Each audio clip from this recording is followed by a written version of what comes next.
Welcome to Access TV's Unlock the Minds podcast. Join us as we unlock the minds of industry-leading innovators, visionaries, and pioneers.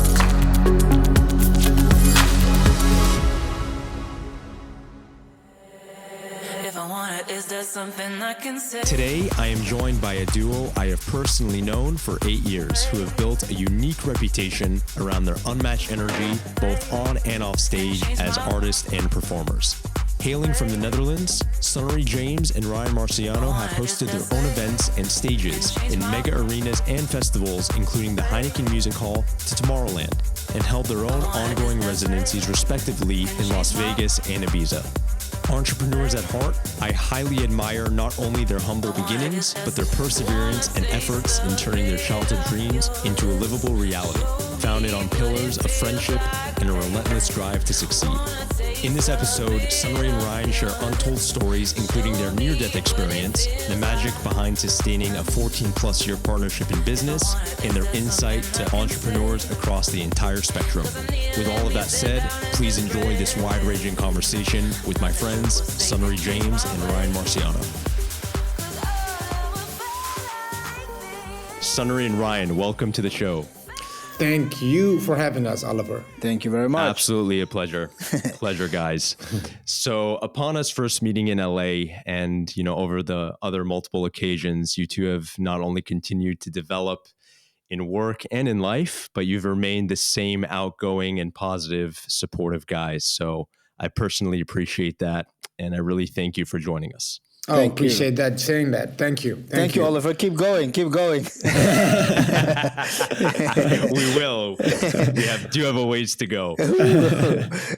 So, the story goes is you guys met in Amsterdam in 2006 while working in the same clothing store. Yeah. Brian was Sunnery's intern. You guys found common ground, became great friends, and the rest is history. As you know, partnerships are pretty hard to sustain and most of them don't last. So what's the dynamic that has kept you two together over the years? Well, let's keep it short. I think it's the friendship, and we both know where we come from.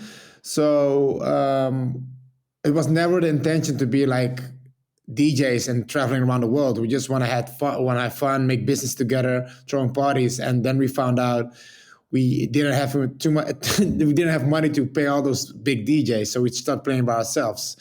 And the dynamic in sense of humor, like interest, was all the same. So it was a little bit like love on first sight.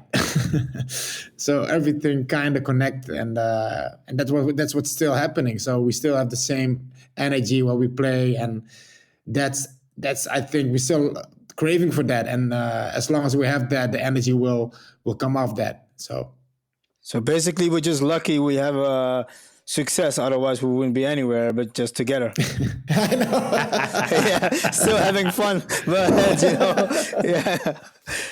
Something like that. But anyway, I think that's the whole energy around it. So when people say, "What's that about you?" That energy, what comes off you, is that we had a dream, sort of, and we living the dream right now together. So we're sharing that passion every single moment in the DJ booth.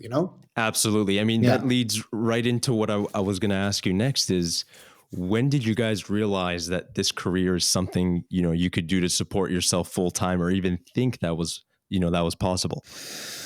Wow. I think I was that guy who always I was trying to do the bookings, and I was the bookings agent from the two of us. I'm the control freak, so I always try to be on it. So I was calculating. So if you want to live from this and put all the effort in to become like a successful DJ, you have to put all the energy in, but you have to make money first to allow yourself to do that. So we were both working. Ryan was playing in stores already for a little bit of money. I was like a manager at a clothing store. And I was doing the bookings there. And then I called a guy in Zoetermeer, it's a place close to Rotterdam in Holland.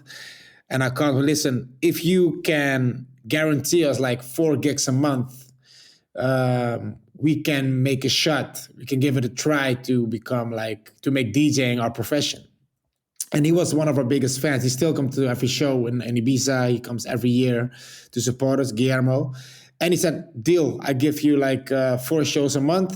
So I could pay my rent, I could do my groceries. Ryan could do his groceries, pay his rent. So that's how we start off and trying to go to all those parties, give you a demo and get in the scene, and worked very hard to... but we felt huge already because we from Amsterdam. We're playing Sunnery, that's a half an hour drive. We felt like, yeah, we're international kind of now, you know? We have to go somewhere to perform. So it was pretty... it was more that we trying to find like a base, like how you said it, like foundation. Yeah, a foundation to create your success, and that's how we basically build our success. And we felt strong enough to go for it, and not even and left work, left everything, and just go for DJing. My mom was a little bit anxious about it, but now she's very happy. I'm sure she is. How could she not? Yeah. You know, are any of the people that you're working with today still from that time where you guys were just starting up? Are they still working with you? Are they still in your sphere? Yes. A couple of them actually. And I think the nicest one to start with is Sunnery's cousin, Nick. How he actually got to work with us. It was funny because Ryan and I, we did like also before the first 2 years, we also gigs separate. So we did gigs together, but we also had separate gigs. And one night they called me to, DJ Roge was sick, was a big DJ in Holland, and I had to go to Rotterdam. And they called me around 12:15 and I had to perform at 1 a.m. So yes, I'm coming. So I took my car driving and I was speeding like I think 80 miles, but where you can do 80 miles, I did 160 miles an hour. I was flying on the road, and then the police stopped me. And they said, listen, give me your driving license, you can't go anywhere. And then I called my cousin, and I lost my license for I think 3 months. And he started driving us all over Holland. And he stayed till today. He's still working for us. He's more on the marketing side now, but he's still there. And that was like 14 years ago. Yeah. So basically his interview was, can you drive tonight? Yes. Okay, you're hired for another 10 years. And he's not driving anymore. So No. But he still works for us. And I think he's, even if you're talking about Sunnery James Ryan Marciano, I think his name is attached to that, like right next to it. Like you don't see it, but he's part of SJRM, 100%. And our agent, our main guy, Jasper, we're still working with him. Yeah. And then we have, that's it, basically. That's the two people that we're really close with still. Yeah, Jasper and Nick, those two guys, they basically helped us getting our career going and keep going. And we're not the easiest guy, not that we a pain in the ass, but we really know what we want in our creative, I said it like creative side. We know exactly, and sometimes it's hard for people to understand how we think, but those two guys, they know exactly how we think, how complicated it is sometimes with us, but they manage, and I think that's one of the reasons they're still around. Very good, very good. And I don't see it any other way because, again, we were talking before the interview here, with Sunnery, and he mentioned to me, he says, look, I can't be somebody else. I can't, get out of my own skin in a way where I'm being somebody else. This is who I am. We've always been like this. We're always very true and very transparent. And I, with all these, and I even questioned him, I said, with all these people that come in and out of your life and business, there's a lot of different characters and egos, but it seems like you guys stay true to yourselves to this moment. And it doesn't seem like you have any plan to deviate from that. No, not really. Yeah, what I said before, when I look at Ryan, I'm looking in a mirror. So you always see yourself. So it's not that you can fly if you go to Las Vegas and you get like a treatment as a king. You still see each other and know, like, you know what? It's nice and you enjoy it, but it never goes to your head, or you get caught up in something. You see yourself all the time. I think that's the benefit of staying grounded. But I think this also brings out another an important point, and a lot of people are probably asking this in their heads. They said, "Look, I have a partner in business. I have a partner that I'm touring with in as a DJ, for example, or just in business and in a venture capital partnership." What has kept you guys together all this time, aside from the respect and the trust that you have each other, almost with your eyes closed? Are there any forks in the road disagreements that you guys had? Walk me through how you guys get It's through always those. you need to give each other space. It's weird to say, because you should be like, you need to be closer to each other. No, you also need to give each other space. But that's maybe also because you know each other so well, so you know when. Exactly that. So do you think the best partnerships are the ones that are established early on in life, or do you think that you could find someone that you can really mesh and work with in the past 5 to 10 years and pick from that box? I really truly believe that there's like situations you can find someone. I mean, it will happen like maybe 1 out of 1,000 times, that maybe 20,000 times that you find someone and it clicks and you choose to be successful with that person. But for me, I think to find someone is, okay, we're gonna do this and we're gonna be. For me and Ryan, it happened. So we were friends before everything happened. It was not about, oh, you're amazing. Let's be DJs. Let's do this. Let's take this journey together. No, it kind of happened to us, So the friendship, that's our foundation, and that's what's still. What you can still see when we're playing together, when we make music together, when we're doing interviews. It's we friends and we celebrating the success we gained. It's not about that we said, "Oh, Ryan, you're an amazing DJ. Let's DJ together and be together for the next 15 years." I don't think it will work like that. No, because then I maybe would ask, sometimes it happens, I would ask but 80%. So No, it kind of happened to us. Yeah, so it happens maybe once in a while that you find someone you can do business with on that level. But I think if you don't know each other that well and you choose to go in a relationship together with making music together and go in the studio and be in each other's space all the time, I think you have to be sure about that person. So for me and Ryan, we knew already that we could that it clicks on every level. So the rest was just and just easy. be honest, very honest. It's the best.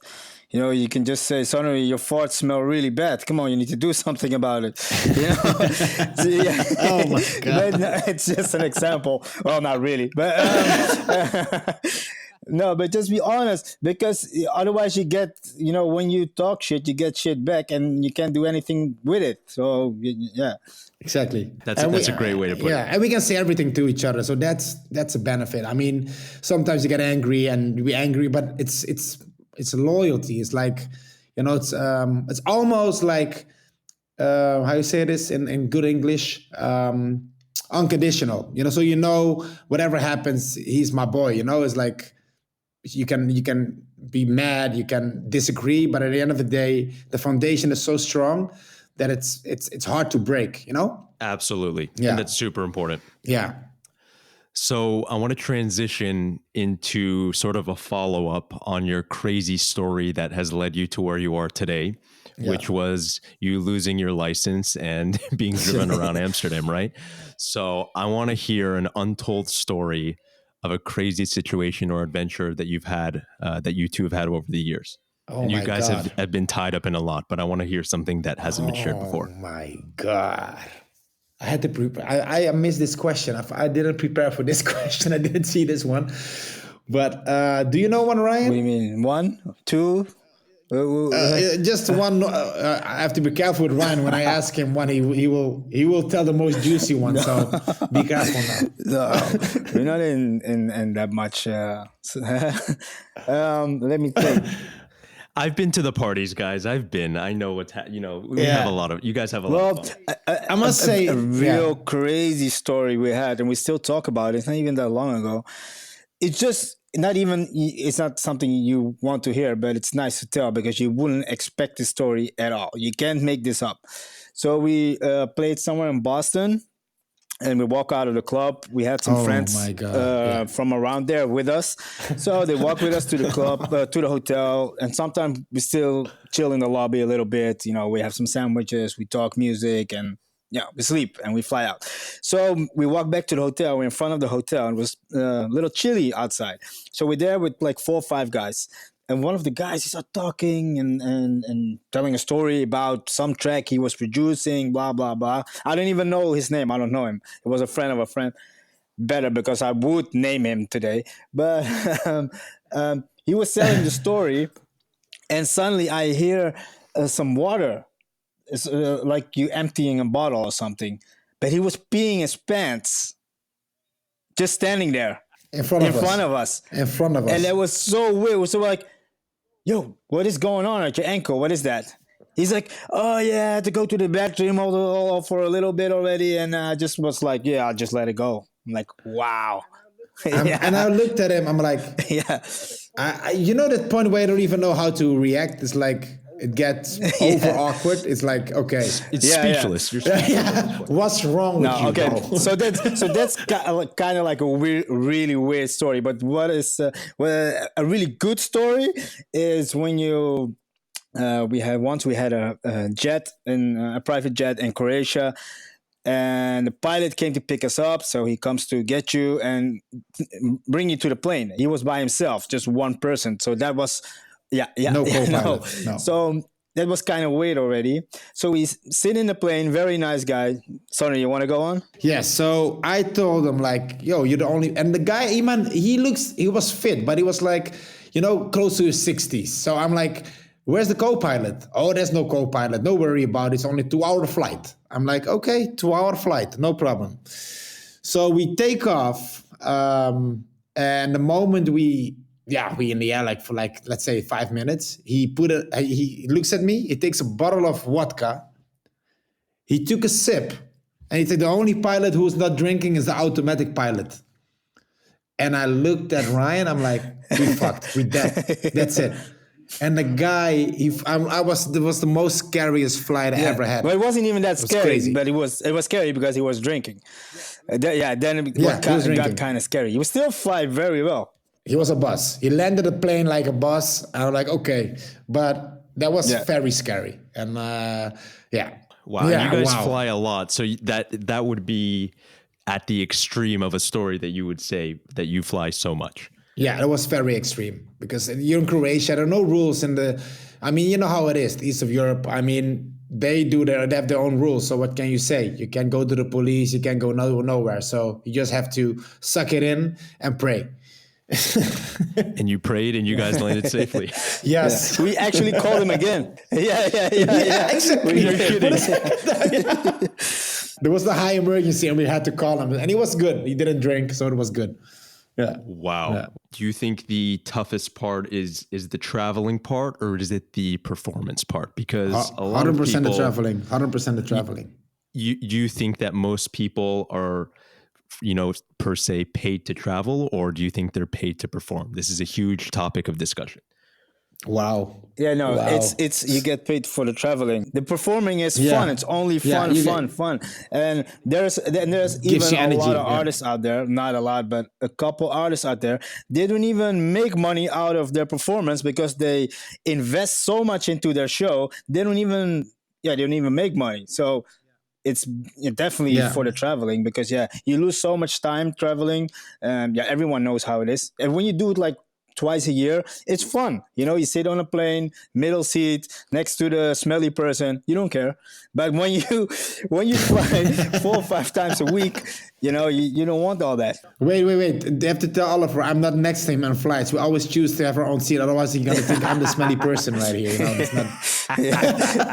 Yeah. Sometimes we even have flight attendants come up to us. Yeah, you guys want to sit next to each other? No, it's fine like this. No. And they probably know you guys by now. But listen, Ryan, I'll never forget this.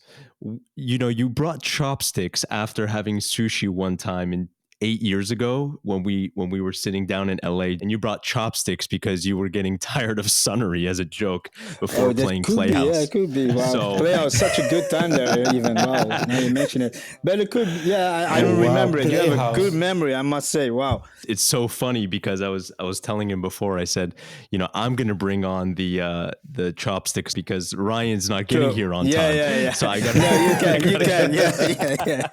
Yeah. So I brought chopsticks to the club. You brought chopsticks to the interview because you pulled that out of your pocket. You can go rewatch the interview. But I said, I asked a question. I said, how do you guys manage being with each other 24/7? And you said, we're just having sushi at Katsuya, and I have these chopsticks. That makes sense. That makes sense somehow. But now Sunnery has the opportunity to bring something out. Yeah. But I'll be ready. Of course. I'll be ready. I'm sure he never will, though. Yeah. He'll just give you a hug.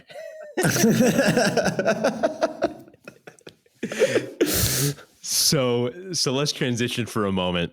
I'm sure you get approached a lot with people who are hoping to develop their own career, or maybe they're already developing their own career, whether it be in several sectors of business or musically in entertainment. So if one of those people were to ask you how to create a self-directed MBA course, they're like, I have the time, I have a little bit of resources, what skills should I learn? What does the curriculum look like in terms of setting the stage in being successful in a category like you guys?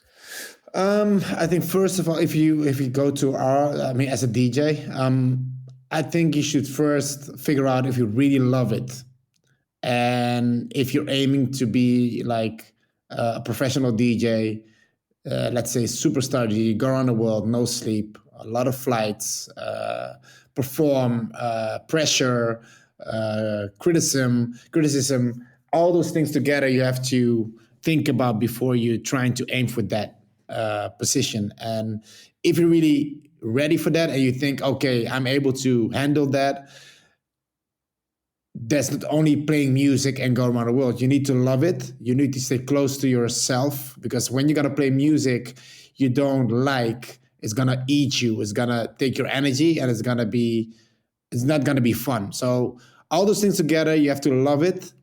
You have to work very, very hard. Stay close to yourself. Play music with your heart, not with your head. And don't let people tell you what to do. Just stay close to yourself and believe in yourself as an artist, because that's what it's all about in every day. I mean, you have a lot of artificial acts. They come, they run, they take their money, but they're not stayers. They're not the real stayers. And if you want to be a stayer in this as a DJ, you have to be an artist. You have to have identity, and that's the first rule. Play out of your own identity. Play with your heart. Know what you want, and believe in yourself. Believe in yourself. Don't let anyone else tell you what to do. Believe in yourself. That's really important. Have you seen a lot of talents and people come and go from the industry that you personally thought were stayers, and just because they didn't have one or two of these elements, the world didn't even get to see their talent? 100%. 100%. Most of them, they come from Holland. They're very talented and producers and like DJs. But then the whole EDM boom came, and they all want to try to jump on that train and make different music they really like. And there's even an act still alive now I was a big fan of. Like, they make the best music. We played everything, but then they took this like 180 degrees turn to EDM and only hard, loud music. And they didn't even really like it. If you look at them playing it, they were like, okay, I only play this because it works and it will help me with coming where we want to. But to be honest, they only have like a few gigs left every year. So they kind of let go of their own identity and they eat themselves. And they even admit it. If you talk to them right now, they even admit that the pressure from the label back then, like, how do you say it? Like, they didn't get inspired anymore because of that. So they only make music with their head and not even with the heart anymore. So it's really important to not if you sign a major deal with a label, don't do it. If you want to take the money and be miserable, do it. But if you want to have fun as an artist and being an artist and enjoy everything you do, don't do it. Because at the end of the day, And it's there's gonna also a make you couple miserable. artists that actually have a lot of success, a lot of big artists out there, and they can't handle it because they've been doing this and they miss their families, miss their friends, miss the normal life on the side. You also have that side, those artists. You have to give up on birthdays. You're not gonna see your grandma, granddad every weekend. You have to make time for that, and it's I mean, it's not easy. So if you choose this life, you have to be aware of all the pro and cons. Very true. Very true. And I've also seen a lot of people fade away because of this. They lacked, those characteristics. So I'm actually very much on board with that. Transitioning back to you guys, speaking of, particular mistakes, could you guys give an example from your lives and careers of a particular mistake and how you did that analysis and reflection after the fact and what you learned from it? Wow. I think once we did something for a producer thing on the internet, and it was during ADE. And to be honest, we did our own party in Amsterdam, and it was crazy. And I'm gonna tell you straight, we were pissed, like drunk as fuck. Like couldn't even speak, and we had this thing in the morning. You know what? Let's go straight from the club to that thing. Let's do it. And we did it, and to be honest, I don't even know what we're talking about. It was like a bunch of crap we put on that thing, and that's like, it's not gonna air anyway, and we just left it. And then all of a sudden, it was online, and I got all those messages from people. Yo, guys, what are you guys doing online? I'm like, what do you mean? And we totally forgot about it, and then it was online, and I was like, oh my fucking God. Yeah, there were even some voiceover videos from that video. Yeah, it was hilarious. It was hilarious. But that helped us and made us realize that we had to, how you say that? Like, be more professional. Because it was early in our career we did this. And we only had like an agent, and we didn't thought about a media, a press agent. We were just doing our thing. And then we found out like, okay, when something happens with us, it has like clickbait, so people want to see what we're doing. So we got more aware about who we are. Maybe we were like late with acknowledging the fact that we got more famous, because we just doing what we love. We didn't really think about, we're now famous and people know about us, people are interested in us, but you don't want to know for a certain reason. And then we found out, okay, we had to be more professional. So we hired an agent, media nanny, and she got more in touch with doing our things. Now we have Moon and Jelly. So we try to be on it more from that point. We try to be more on it, and it helped us realizing that once you go in media, shit can hit the fan. So we learned a lot of that. So whatever you do in media, you have to check it. You have to be on it, and run it as a business. It was a big lesson for us because it hurt us a little bit. I mean, people made so much fun of the video. Like back then, it was crazy. It was painful, but it was our own mistake. It was our own fault, and it's a we learned from it. Nice one. Actually, you just said. Because when you get into the media, shit can hit the fan. Literally. It has a double meaning there. 100%. Yeah. But yeah. You mentioned something very important, and this applies to everyone listening, is treat it like a business from the get-go. How important is the business side in the business sense? Very, very important. To what we noticed before, we took it a little bit, we took it for granted a little bit in the beginning. Like, we're doing this, we traveling around the world with DJs now, and the rest we'll manage.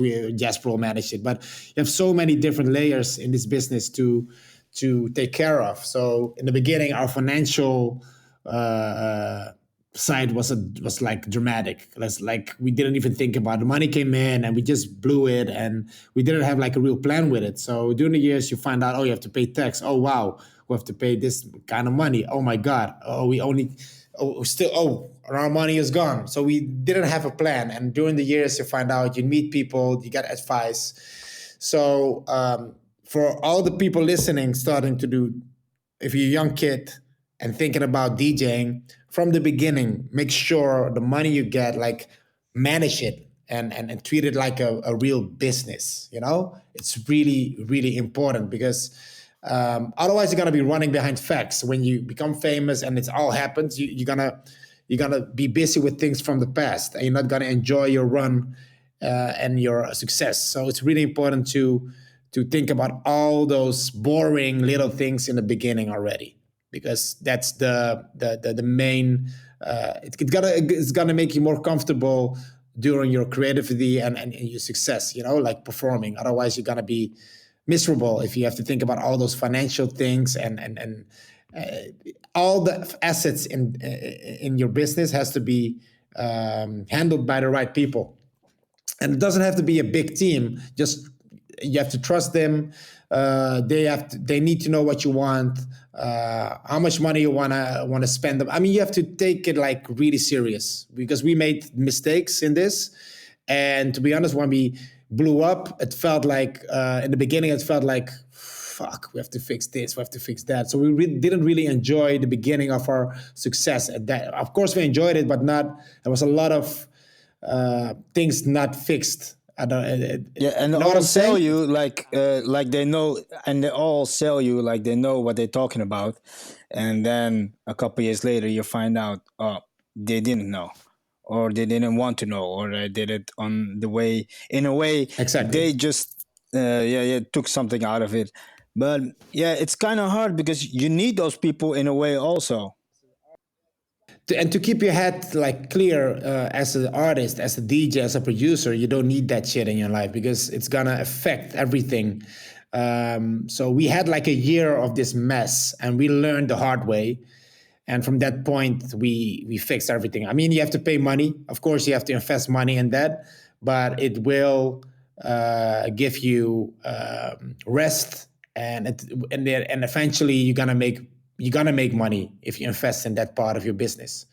So make sure when you start this, think about all the things you just. It's not only playing music, it's not only producing, it's the way you manage your financial side, your marketing, the media, everything has to be on point. And then you can start with you can enjoy everything around it. Be aware of your numbers and what you're worth, because people around you it's a game, it's a business. So they're not going to tell you how much you're worth. Be aware of what you're worth, what you sell. And that's the only way you can build your business, know your numbers, know what you're worth, and then you can talk. And they will appreciate, and even promoters or club owners, like, they will appreciate it, because that means you know your business, and it will help their business as well, So that's really right. important. And another point you said earlier is, I never take anything personally, which is very, very important. Mm-hmm. I mean, in this business, if you take things personal, you can stop. Then you don't even go in, because if you take things personal, you're going to get hurt. It's a business. And of course, there has to be respect in what you do. I believe in respect always in life. But if some decision not falls your way, don't take it personal, because it's the business, We were like hoping to be on main stages sometimes, and thought we deserve it to be on a main stage somewhere, and we didn't get it. So you have to work harder. You have to do it different. You have to look at yourself. What is it? Why they didn't pick me?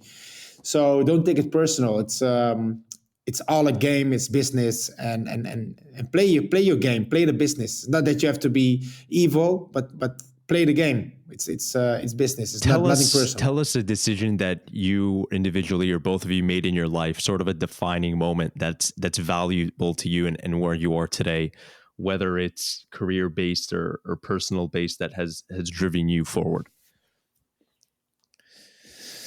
It was the biggest decision, toughest decision in our career, I think.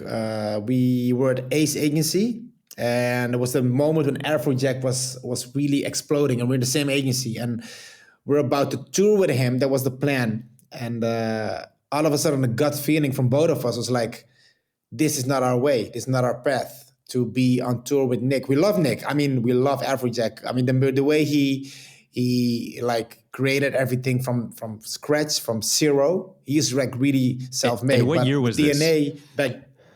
This was 2010, 2010, and he was the guy, the next guy. You know, he had this track with Take Over Control.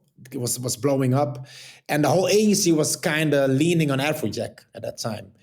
And we said to each other, like, this was not our path. We didn't choose to be internationally, break through internationally on another act. And a lot of DJs were cool with that, you know, going on this Jack tour with Afrojack. And we're like, you know, it's nothing. We went to Nick, said, Nick, nothing personal, but we can't be on your tour because it's not our DNA. It's not that we don't like you, we appreciate you, but it's more like we need to choose our own path.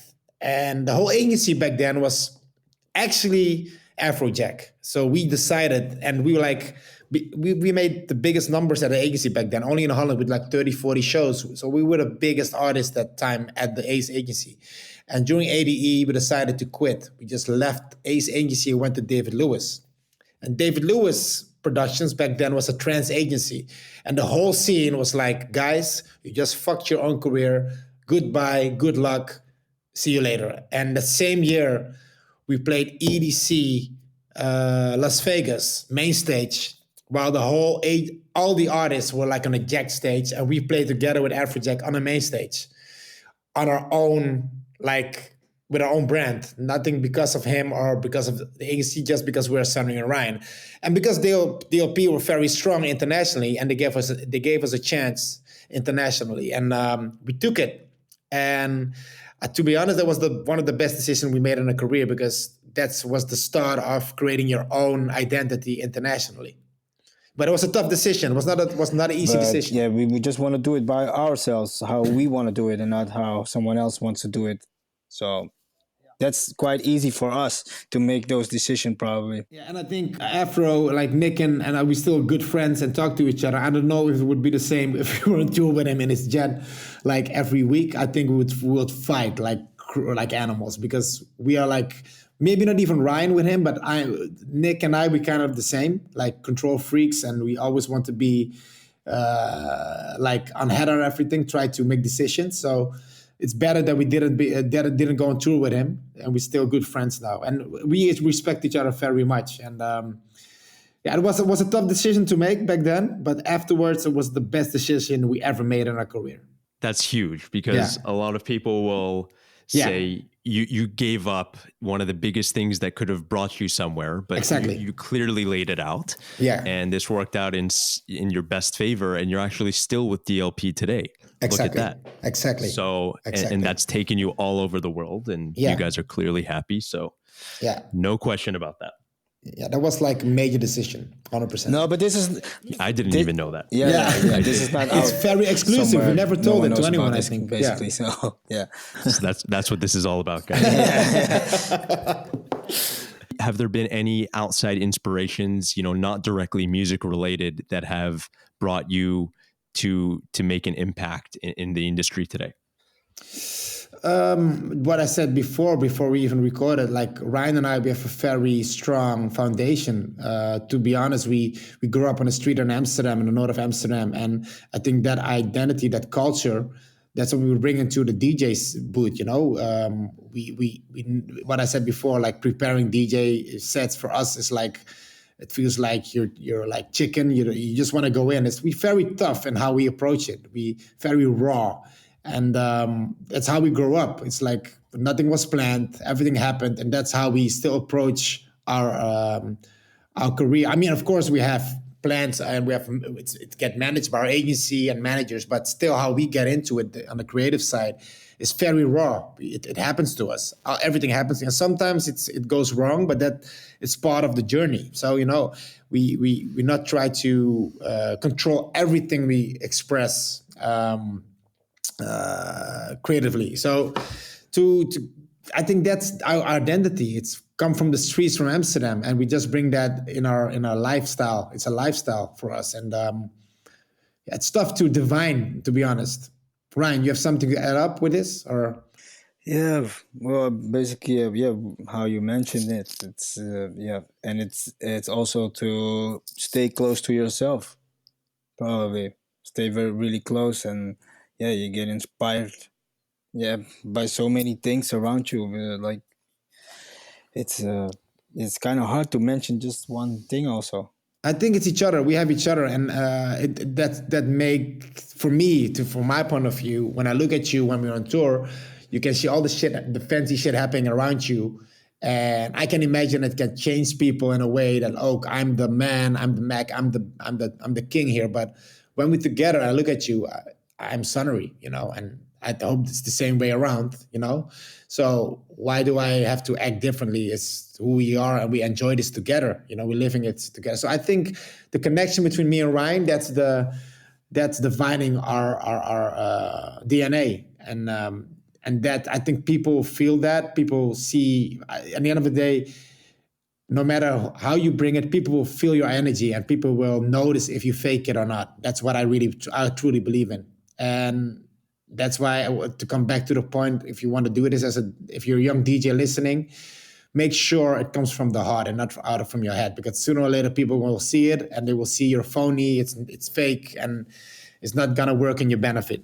But I have a huge question for you, and I bet a lot of people are also thinking this, but they're not asking it, is that a lot of the people and a lot of the artists that say come up from Amsterdam or Europe or even America, and they have talent, they have what you're talking about, they have all these characteristics, but nobody listens to them or hears them.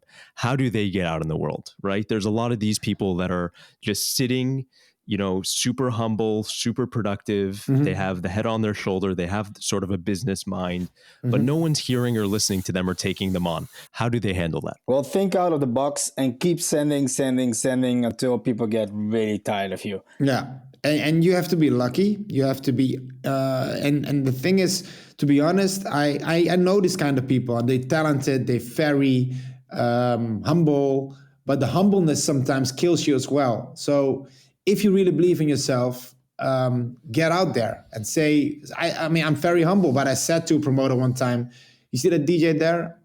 I kill him. I will kill him. I will be 10 times. I will get a crowd going wilder than this guy. And I was one of the biggest DJs in Holland back then. And that promoter was like, oh, really? You have a big mouth. Okay, I'm going to give you a chance. But then you have to show yourself. So sometimes you can be humble in a respective way. You can be still have respect, but selling yourself. Do you think you sort of develop that through just the work and through the years, or did you have that inherently, say, when you were working in 2006 in the clothing store? Was that still in you, or did you have to build that up? I think it was always in me. I was playing soccer, and I was very humble and very, maybe too humble. And I figured too late in my career, like in a football career, that I had to be more, open my mouth earlier, So I learned a lot there. So when we entered the DJ scene, I knew like, okay, we're not going to be dickheads or stupid. We're going to be ourselves, but we're going to show that we want this. We want to do this. So it was always in me, I think. But I learned through soccer and with experience there that you have to stand up for yourself. And you can stand up for yourself in a very humble way. You don't have to be a dickhead or something. Ryan, what are your thoughts? Like he said, he learned it. He learned all that in football and out there. And for me, it wasn't like that. I really was always on the street. And Sonny was more like, he was he already had a small career with football before that. And I was just fooling around kind of. So he learned it on that side. And I think, in a way, he taught me also. I learned a lot from you, and I think we learned each other a lot of life together, because I was the guy who always get like fucked because I believed everyone. I was very naive and like, oh, this guy is the best. And Ryan was like, no, I don't trust him. And Ryan, 9 of the 10 times, he was right. And then I was like, okay, he has like a talent in knowing people in a way that I don't have. So you learn from each other, And Sunnery's father also, he started talking while we were doing this. Like, guys, if you want to do something, go for it. Go 2000%. Believe in yourself and do it. Just really, but really believe in yourself.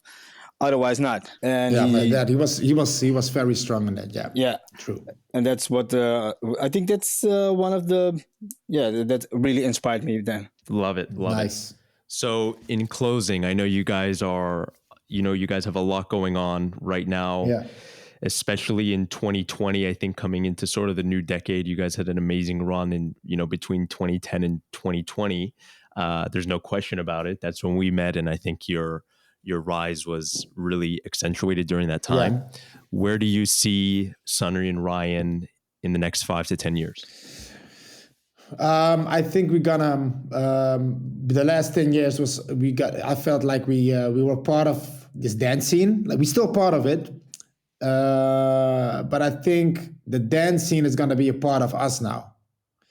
And try to explain like what I said in the beginning. We just gonna listen to what we feel, what we want to do, music wise, show wise, and everything we gonna do has to how you said it, resonate.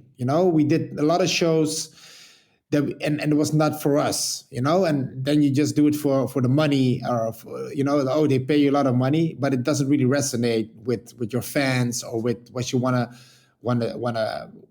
tell, with your music. So the next decade is about identity, and playing on the right spots, the right times, the right places, and more time to also stand still and reflect. So it's gotta be how we feel like human beings, Ryan and I. Like we talked about this, and also music-wise, you're gonna hear a lot of real Ryan and Sunnery sound coming to you, and I'm very excited about it, especially where we're in now. People start trying. I think people should think about doing things you really love with your heart, even more than before. Don't waste time on things you don't really feel. And it's kind of like really a message for it sounds for all cheesy, of us right now, I think. But it's true. Imagine you just do every minute of the day. You do what you love. Yeah, it can be better. Yeah, if you're able to do it, because there's a lot of people out there. I don't want to judge who has to do things to live and doing things they don't really like. So I don't want to take it out of perspective. But if you're able to live your life and do what you love, why not? And try to inspire people that way, it's not easy. We work very hard to get to the point to choose to do what you love, but then also do what you love, and don't try to fit in or try to be something you don't really are. That's what I'm trying to explain.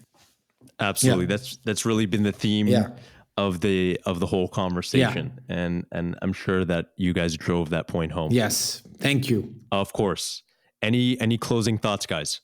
Just try to focus on our new music coming. We have a lot of new music coming this year. It's going to be very housey. Maybe 1 or 2 tracks more louder, more drummy, but it's gonna be house with balls, and I can't wait to release all those songs. Our next release, very excited about this one. It's a track together with Jax, and the vocals are from Sabri, and I think it's one of our favorite tracks we're gonna release ever. I think so. Very excited. Yeah, love it. And then where can everyone find you? Where do you want people to connect with you? You can find us on Instagram at Sunnery James Ryan Marciano. We have personal accounts as well at Ryan Marciano, at Sunnery James. And then on Spotify, of course, Sunnery James Ryan Marciano. And you want to be there this year on Spotify. You're going to enjoy the music. We're going to release a lot. And we're going to even make more with this now happening in the world. We're going to create so much more music. So maybe... Well, we have a weekly radio show every week. And maybe we're going to release music out there just because we can't release so many music on the label every week. So maybe we're going to have exclusive songs on the radio coming. So make sure you're going to check it out. Amazing. Perfect, guys. Yeah, we covered a lot, but I don't think you guys have gone in that sort of a depth before, which was really unique. No, this is really unique, actually. I can't believe we said it all to you, man. Thank you for tuning in to Access TV's Unlock the Minds podcast. Before you go, please be sure to rate, review, and subscribe wherever you may be listening on Apple Podcasts, Google Play, and Spotify. And engage with us on Instagram at access.tv.